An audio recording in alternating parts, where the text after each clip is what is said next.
दोस्तों, अगर आप भी ये सोच रहे हैं कि 8वें वेतन आयोग में इस बार सिर्फ मामूली बढ़ोतरी होगी, तो आज की खबर आपके पूरे कैलकुलेशन को बदल सकती है। क्योंकि सरकार और कर्मचारियों के बीच हुई ताजा बैठकों से जो संकेत सामने निकल कर आ रहे हैं, उन्होंने लाखों केंद्रीय कर्मचारियों और पेंशनर्स की उम्मीद अचानक बढ़ा दी है।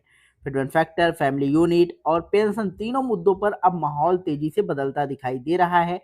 और सबसे बड़ी बात, जो चर्चा बंद कमरों में हुई है, वो अब धीरे धीरे बाहर आने लगी है। इसलिए आज की वीडियो आपके लिए बेहद जरूरी होने वाला है। नमस्कार दोस्तों, कैसे आप सभी? आशा करता हूँ अच्छे होंगे, स्वस्थ होंगे और अपने परिवार के साथ खुश होंगे। अगर आप केंद्र सरकार के कर्मचारी हैं, पेंशनर हैं या आपके घर में कोई सरकारी नौकरी करता है, तो चैनल को अभी सब्सक्राइब जरूर कर लीजिएगा। क्योंकि यहाँ पर आपको हर बड़ी छोटी सरकारी अपडेट सबसे पहले और सबसे आसान भाषा में देखने को मिलती है। तो चलिए अब सीधे बात करते हैं उस बड़ी मीटिंग की, जिसका इंतजार काफी समय से किया जा रहा था। 13 और 14 मई को दिल्ली में 8वें वेतन आयोग से जुड़ी महत्वपूर्ण बैठकें जो है वो आयोजित की गई, जिनमें मिनिस्ट्री ऑफ डिफेंस और मिनिस्ट्री ऑफ रेलवेज के प्रतिनिधियों के साथ विस्तार से चर्चा हुई। इन बैठकों में कर्मचारियों की मांगों, भत्तों और जो है पेंशन और फिटमेंट फैक्टर पर गंभीर मंथन किया गया। और अब जो जानकारी सामने आ रही है, वो कर्मचारियों के लिए राहत देने वाली मानी जा रही है। सबसे ज्यादा चर्चा जिस मुद्दे पर हुई, वो था फैमिली यूनिट। क्योंकि लंबे समय से कर्मचारी संगठन में ये मांग कर रहे थे कि वर्तमान समय में 3 सदस्यीय फैमिली यूनिट पर्याप्त नहीं है। महंगाई लगातार बढ़ रही है, मेडिकल खर्च बढ़ रहे हैं, बच्चों की पढ़ाई का खर्च अलग है और बुजुर्ग माता पिता की जिम्मेदारी भी कर्मचारियों पर ही होती है। इसी वजह से बैठक में इस बात पर खास जोर दिया जा रहा था कि फैमिली यूनिट में बदलाव किया जाए। सूत्रों की माने तो आयोग ने इस सुझाव को काफी गंभीरता से लिया है और यही कारण है कि अब यह लगभग तय माना जा रहा है कि आने वाले समय में फैमिली यूनिट का स्ट्रक्चर जो है वो बदला जा सकता है। अब यहाँ सबसे बड़ी बात समझिए, अगर फैमिली यूनिट में बदलाव होता है तो इसका सीधा असर आपके फिटमेंट फैक्टर पर पड़ेगा। यही वजह है कि अब जो शुरुआती चर्चाएं थी कि फिटमेंट फैक्टर 1.80 या 1.90 तक रह सकता है, वो बातें धीरे धीरे कमजोर पड़ती दिख रही हैं। यूनियन नेताओं का साफ कहना है कि सरकार 2 से नीचे फिटमेंट फैक्टर लेकर नहीं आएगी, क्योंकि 2027 का महंगाई भत्ता और बाकी लाभों को जोड़कर देखा जाए तो कर्मचारियों की वर्तमान स्थिति पहले ही काफी ऊपर पहुंच जाएगी। ऐसे में अगर सरकार बहुत कम बढ़ोतरी करती है तो उसका खास फायदा कर्मचारी को नहीं मिलेगा। यही वजह है कि अब 2.60 से लेकर 2.86 तक फिटमेंट फैक्टर की चर्चा सबसे तेज हो रही है।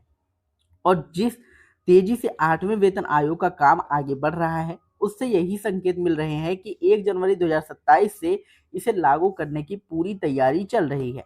अब एक और बड़ी बात यहाँ निकल कर सामने आई है। सरकार इस बार कर्मचारियों को नाराजगी जो है मोल नहीं लेना चाहती, क्योंकि आने वाले समय में कई बड़े चुनाव भी होने हैं। और आप खुद जानते हैं कि जब भी चुनाव नजदीक आते हैं तब कर्मचारियों से जुड़ी बड़े फैसले जो है वो तेजी से आगे बढ़ते दिखाई देते हैं। यही वजह है कि अब उम्मीद की जा रही है कि सरकार इस बार कर्मचारियों को बड़ा लाभ दे सकती है। अब बात करते हैं उस फैसले की जिसने पेंशनर्स के बीच नई उम्मीद जगा दी है। कोर्ट ने हाल ही में एक महत्वपूर्ण फैसला सुनाया है, जिसमें एक पूर्व सैनिक परिवार को वर्षों से लंबित डिसेबिलिटी पेंशन का लाभ देने का आदेश दिया गया है। परिवार लंबे समय से संघर्ष कर रहा था और आखिरकार कोर्ट ने उनके पक्ष में फैसला सुनाते हुए बकाया राशि जारी करने को कहा है। भले ही रकम बहुत ज्यादा नहीं थी, लेकिन यह फैसला उन हजारों परिवारों के लिए बड़ी राहत माना जा रहा है जो वर्षों से पेंशन से जुड़े मामले में न्याय का इंतजार कर रहे हैं। कोर्ट ने साफ संकेत दिया है कि अगर किसी कर्मचारी या पेंशनर के साथ अन्याय हुआ है तो उसे न्याय जरूर मिलेगा। दोस्तों, अब आप सबकी नज़र जो है 14 मई की बैठक पर थी, जो कि वो भी बीत चुकी है। अंतिम निष्कर्ष अभी आना बाकी है। अब देखना होगा कि सरकार अंतिम रिपोर्ट में किन मांगों को स्वीकार करती है और कर्मचारियों को कितना बड़ा फायदा मिलता है। लेकिन अभी तक जो माहौल और संकेत दिखाई दे रहे हैं, वो निश्चित रूप से कर्मचारियों और पेंशनर्स के लिए काफी सकारात्मक माने जा रहे हैं। तो आप क्या सोचते हैं? क्या इस बार फिटमेंट फैक्टर 2.60 से ऊपर जा सकता है? क्या फैमिली यूनिट में बड़ा बदलाव हो सकता है? अपनी राय कमेंट बॉक्स में जरूर बताइएगा। और अगर आपको यह जानकारी उपयोगी लगी हो तो वीडियो को लाइक करिएगा, शेयर करिएगा और यदि चैनल पर पहली बार आए हो तो चैनल को सब्सक्राइब करके बेल आइकन जरूर दबाइएगा, क्योंकि हम ऐसे ही महत्वपूर्ण अपडेट्स आप लोगों के लिए हमेशा लाते रहते हैं। और अगर आपका इससे रिलेटेड कोई भी क्वेश्चन हो तो कमेंट बॉक्स में जरूर पूछिएगा, हमारी टीम आपकी पूरी सहायता करेगी। मिलते हैं नई वीडियो में नई अपडेट के साथ, तब तक के लिए जय हिंद, जय भारत।